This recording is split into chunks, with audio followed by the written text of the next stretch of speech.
রাতারাতি যদি বড়লোক হওয়া যেত বা উইদিন আ ডে যদি প্রচুর অর্থ চলে আসতো বা খুব শর্ট টাইমের মধ্যে একটা কোটিপতি হওয়ার যদি স্বপ্ন সাকার হতো, তাহলে কত ভালো হতো না?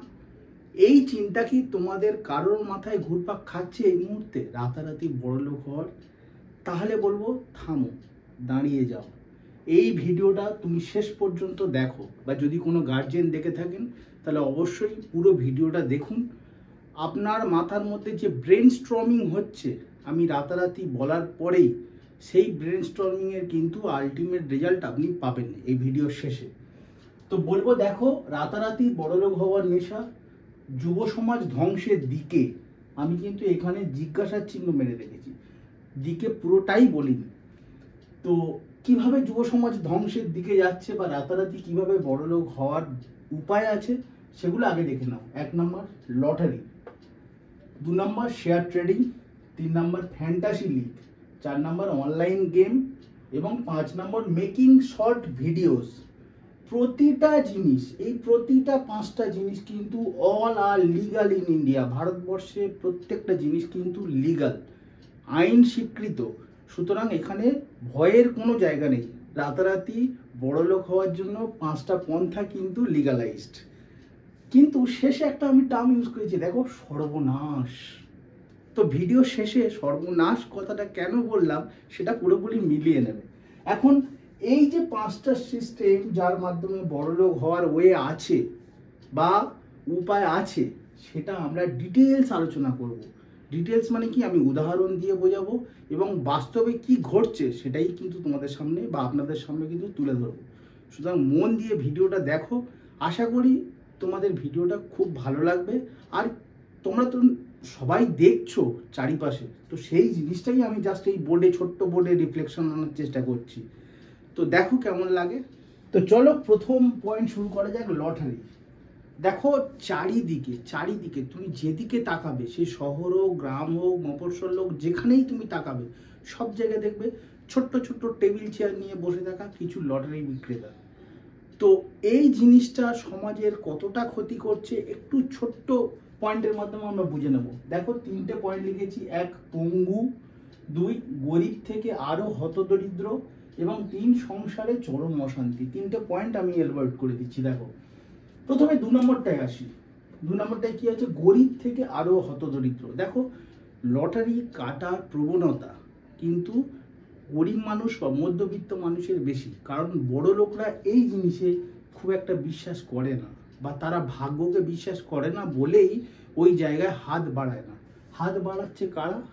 যারা দিন আনা দিন খাওয়া, রেগুলার বেসিসে, ডেলি বেসিসে ইনকাম করা মানুষজন কিন্তু এই লটারির ফাঁদে পা বাড়াচ্ছে। এবং তাতে হচ্ছে কি, পাচ্ছে হয়তো 2 টাকা 4 টাকা, কিন্তু খরচ হয়ে যাচ্ছে তার কিন্তু ডে বাই ডে। এবং সেই নেশায়, কোটিপতি হওয়ার নেশায় কিন্তু তার হিউজ অ্যামাউন্ট নিজের গাঁটি থেকে বা নিজের কষ্টার্জিত পয়সা কিন্তু বেরিয়ে যাচ্ছে। তার ফলে কি হচ্ছে, সে গরিব ছিলই, এমনিতেই ছিল, দিন আনতো দিন খেত, সেখান থেকে আলটিমেট কি হয়ে যাচ্ছে, হত দরিদ্রে পরিণত হচ্ছে, আরও গরিব হয়ে যাচ্ছে।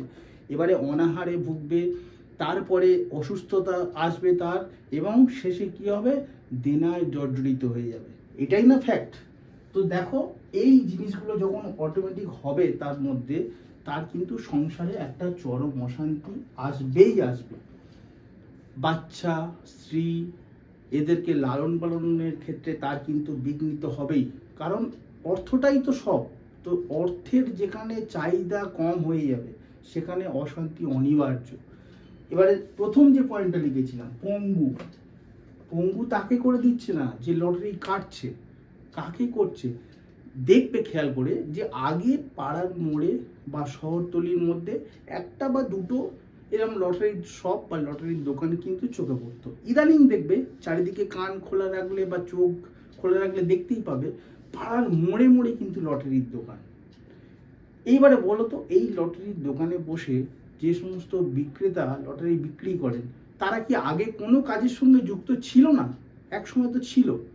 তো হঠাৎ কি এমন এই ব্যবসার মধ্যে রিভলিউশন এলো যে তারা সমস্ত কাজকর্ম বন্ধ দিয়ে জাস্ট একটা ছোট্ট সেট আপের মাধ্যমে তারা লটারি বিক্রি করতে শুরু করলো? আলটিমেট কি হলো, একদিন না একদিন মানুষের কিন্তু এই লটারির প্রতি যে প্রবণতা, এই প্রবণতা কিন্তু ভাঙবে। সেই সময়, সেই পিরিয়ডে যখন ভাঙবে, তখন কিন্তু এই বিক্রেতারা আলটিমেট পঙ্গু মানুষে পরিণত হবে।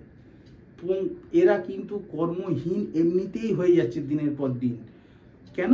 ওই চুপচাপ একটা টেবিল চেয়ার নিয়ে পাড়ার মোড়ে লটারি বিক্রি করার ফলে তাদের কর্মক্ষমতা দিন দিন লোপ পাচ্ছে। আলটিমেট একটা সময় আসবে যখন এরা পঙ্গুত্বে পরিণত হবে। তো এরপরে যে পোর্শনটা পড়বো সেটা হচ্ছে শেয়ার ট্রেডিং। এটা এখন একটা ইউথ মানে যুব জেনারেশনের জন্য কিন্তু জেন জি যেটাকে আমরা বলছি, যে জেনারেশনটাকে, সেটা কিন্তু এটাকে ফলো করছে প্রচুর পরিমাণে, এবং এতে ডুবে যাওয়ার প্রবণতা বা প্রবাবিলিটি সব কিছুর থেকে বেশি। তো চলো এর ভিতরে ঢুকি এবারে। তো শেয়ার ট্রেডিং এর কথা যখন এলো, তখন 3টে পয়েন্ট আসে। বড় লোক হওয়ার উপায় না, তাহলে 3টে পয়েন্ট আমাকে ফলো করতে হবে। 1 ইন্ট্রাডে, 2 এফএনও ট্রেড, এবং 3 পেনি স্টক। যারা এই 3টে টার্ম জানো না, আমি ছোট্ট করে একটু বলে দিই। সেটা হচ্ছে ইন্ট্রাডে মানে তুমি আজকেই কিনবে, আজকের মধ্যে দিন শেষেই তুমি বিক্রি করে বেরিয়ে যাবে, তাতে তোমার যা লাভ ক্ষতি সবটাই তোমার মেনে নিতে হবে, এটাকে বলা হয় ইন্ট্রাডে। দেন এফএনও ট্রেড মানে ফিউচার অ্যান্ড অপশন ট্রেড, মানে আজকের দিনে দাঁড়িয়ে তুমি প্রেডিক্ট করবে 2 দিন বা 4 দিন, বা এর একটা এক্সপায়ারি ডেট আছে, সেই ডেট অনুযায়ী তুমি ফিক্সড করে রাখছো যে অমুক দিন অমুক সময় হয়তো ওই অ্যামাউন্ট পৌঁছাতে পারে, সেটাই যদি না পৌঁছায় তুমি লস খাবে, যদি পৌঁছায় তুমি গেনার হবে, দ্যাটস ইট। এবং 3 নম্বর হচ্ছে পেনি স্টক মানে খুব কম পয়সার স্টক, যেগুলো খুব কম টাকা দিয়ে কেনা যায়। হয়তো তারা বাজারে এই মুহূর্তে দাঁড়িয়ে বড় বা বিগ কোম্পানি নয়, ছোট্ট কোম্পানি, তারা কম পয়সায় অনেক সময় শেয়ার বিক্রি করে থাকে, সেটাকে বলা হয় পেনি স্টক। তাহলে 3টে জিনিস মোটামুটি একটা ওভারভিউ তোমরা পেলে। এখন এই 3টে জিনিসে ইনভেস্ট করাটা সবচেয়ে রিস্কি। আর আজকে যুব সমাজ এই 3টের পিছনে ধাওয়া করছে, যার জন্যই আমি কিন্তু শেয়ার ট্রেডিং লিখেছি, ইনভেস্টমেন্ট লিখিনি।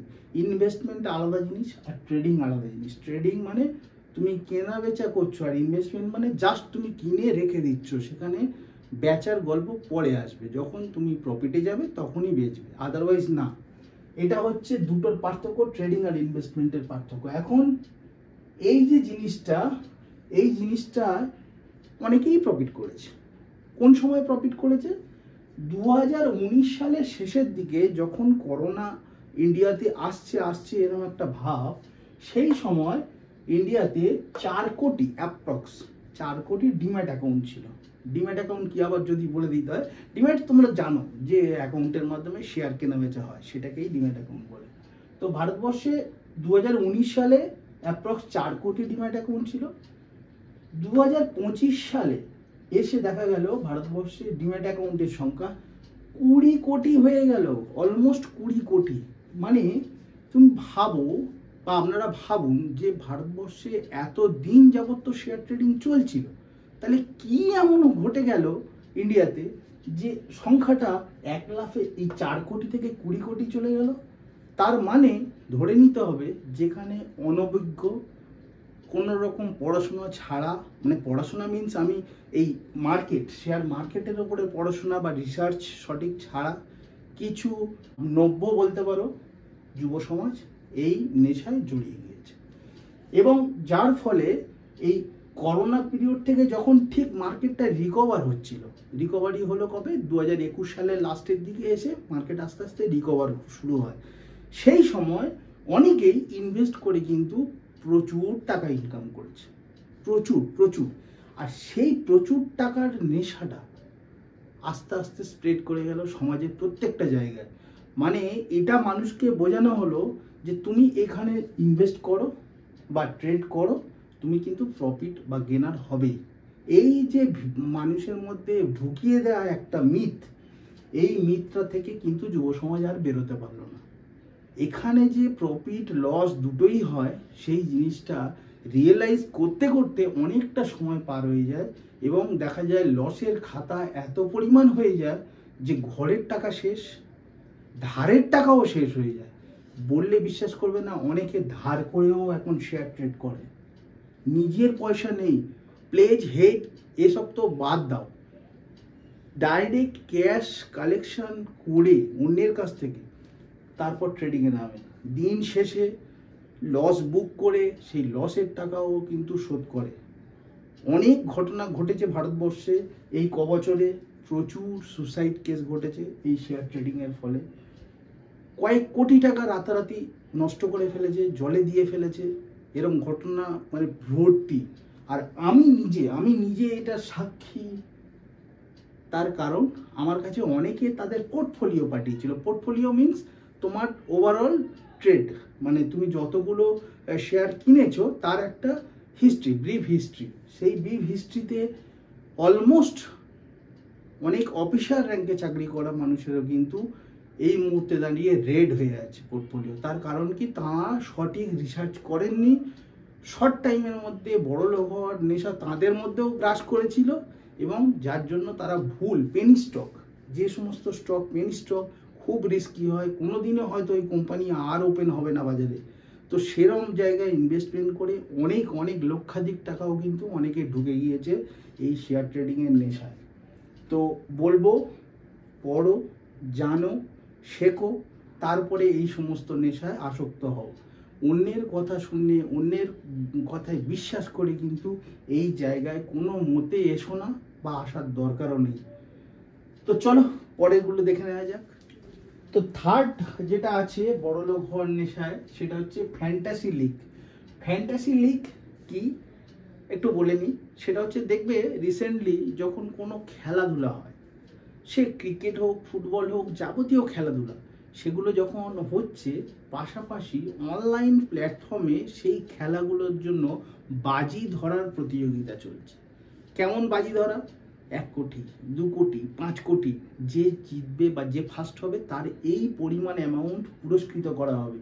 এইরকম একটা প্রবণতা সমাজে ছড়িয়ে দেওয়া হয়েছে, এবং হচ্ছেও। প্রত্যেক দিন কেউ না কেউ এই ফ্যান্টাসি লিগের মাধ্যমে কোটিপতি হচ্ছে। বাট সেটা কিন্তু কয়েক 100 কোটির মধ্যে একজন ব্যক্তি। বাদবাকিরা কি হচ্ছে, তাদের সেই কষ্টার্জিত অর্থ এখানে কিন্তু ইনভেস্টমেন্ট করে দিনের পর দিন পয়সার দ্রুত ক্ষয় ঘটাচ্ছে। এটাকে কি বলছি? Silent killer. সাইলেন্ট কিলার কেন বলছি? দেখো, সুগার, ব্লাড সুগারটা সো কল্ড অসুখ না, কিন্তু ব্লাড সুগার কিন্তু একটা সাইলেন্ট কিলার হিসাবে হিউম্যান বডিতে কাজ করে। কেমন সাইলেন্ট কিলার কেন বলা হয় ব্লাড সুগারকে? তার কারণ ব্লাড সুগার হলে যে পারিপার্শ্বিক অঙ্গ প্রত্যঙ্গগুলো আছে, লিভার, কিডনি, চোখ, নার্ভ, এগুলো কিন্তু ধীরে ধীরে ডিঅ্যাক্টিভেট হয়ে যায়, এবং আস্তে আস্তে সেই অঙ্গগুলোতে এই সুগারের ফলে অঙ্গগুলো আস্তে আস্তে বিফল হতে শুরু করে, এবং আলটিমেট কি হয় না, মানুষ মৃত্যুর কোলে ঢলে পড়ে। একদিনে সুগার পেশেন্ট কিন্তু মারা যায় না, যার জন্য সুগারকে বলা হয় সাইলেন্ট কিলার। তো এই ফ্যান্টাসি লিগের কনসেপ্ট কি? ছোট্ট ছোট্ট অ্যামাউন্ট, মানে 20 টাকা, 25 টাকা, 30, 49 টাকা, এইরকম অ্যামাউন্ট ইনভেস্ট করে কোটিপতি হওয়ার স্বপ্ন দেখানো হয় এখানে। এই কারণে ছোট্ট ছোট্ট অ্যামাউন্ট হলেও তুমি যখন জিততে থাকবে দিনের পর দিন, তখন তোমার অ্যামাউন্টের পরিমাণ কিন্তু আস্তে আস্তে বাড়বে, এবং তুমি ধীরে ধীরে ধীরে ধীরে তুমি কিন্তু শেষ হয়ে যাবে। কোটিপতি হওয়ার স্বপ্ন তো দূরের কথা, হয়তো দেখা যাবে তোমার সমস্ত অর্থ একদিন এই ফ্যান্টাসি লিগের চক্করে পড়ে শেষ, তুমি সর্বশান্ত। তো এইখানে এই ছোট্ট অ্যামাউন্টটা ম্যাটার করে বলে বাইরে থেকে হয়তো অতটা বোঝা যায় না যে কি হতে চলেছে। বাট এটা যদি লং টার্ম পিরিয়ডে চলতে থাকে, তুমি নিজেও রিয়েলাইজ করবে যে তুমি আস্তে আস্তে আস্তে আস্তে নেশায় বুঁদ হয়ে গিয়েছো, এবং তুমি শেষের দিকেই আস্তে আস্তে অগ্রসর হচ্ছ। দেন 4 নম্বর দেখো, অনলাইন গেম। অনলাইন গেম, আগে আমরা কি করতাম বলতো, বন্ধু বান্ধবরা কখনো আড্ডায় বসলে তাস হতো, বা কখনো বাড়িতে কোনো অনুষ্ঠান পর্ব চললে লুডো হতো, ক্যারাম হতো, এইগুলো তো ইনডোর গেম ছিলই না। তো তো সেই ইনডোর গেমগুলো কেমন বিকৃতভাবে অনলাইন প্ল্যাটফর্মে নিয়ে যাওয়া হয়েছে। দেখো, এখন লুডো মানুষ খেলে অনলাইনে, এবং সেটা পয়সার বিনিময়ে। উইনিং ফার্স্ট যে হবে সে সমস্ত পয়সা জিতে নেবে সবার কন্ট্রিবিউশন থেকে। এই লোভ দেখিয়ে অনলাইন গেমের প্ল্যাটফর্মগুলো চলছে, যেখানে তাস, লুডো, ক্যারাম সমস্ত কিছু একটা তার মধ্যে মিশিয়ে দেওয়া হয়েছে টাকার লোভ এবং কোটিপতি হওয়ার স্বপ্ন। তো এখানে শুধু দরকার দেখো একটা স্মার্টফোন, সঙ্গে একটা ইন্টারনেট কানেকশন এবং ছোট্ট একটা অ্যামাউন্ট দিলেই তুমি এই সমস্ত জায়গায় মানে দিব্যি তুমি সময় পাস করতে পারবে, এবং আস্তে আস্তে খুব তাড়াতাড়ি তুমি ভিখারির দিকে এগোতে পারবে। এই মানসিকতা তৈরির মাধ্যমেই কিন্তু এই প্ল্যাটফর্মটা তৈরি করা। এবং লাস্ট যেটা বলবো, 5 শর্ট ভিডিওস। এটা বলার আগে একটা জিনিস বলি, যদি ভিডিওটা সত্যি তোমাদের মনে হয় যে হ্যাঁ এগুলো তো বাস্তবে হচ্ছে, ঘটছে, দেখছো, তাহলে কেন মুখ খুলছো না, কেন বলছো না, প্রতিবাদ কেন করছো না? সব জায়গায় ছড়িয়ে দাও, যাতে তোমার আমার বাড়ির ভাই বোনেরা বেঁচে থাকে, তাদের একটা সুস্থ সবল লাইফ ফিরে পায়, তারা যাতে একটা নিজের ফিক্সড জায়গা তৈরি করতে পারে ভবিষ্যতে।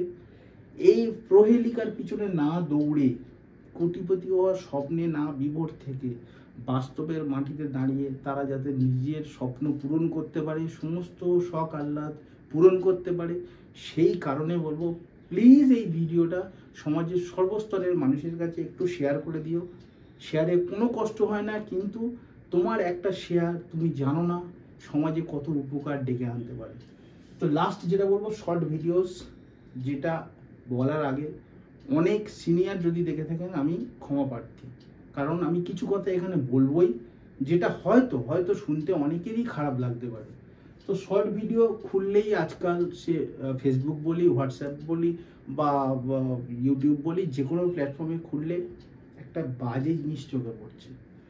বাড়ির মহিলাদের অর্ধনগ্ন ভিডিও, যেটা কিন্তু সমাজে একটা কলুষিত করার জন্য যথেষ্ট।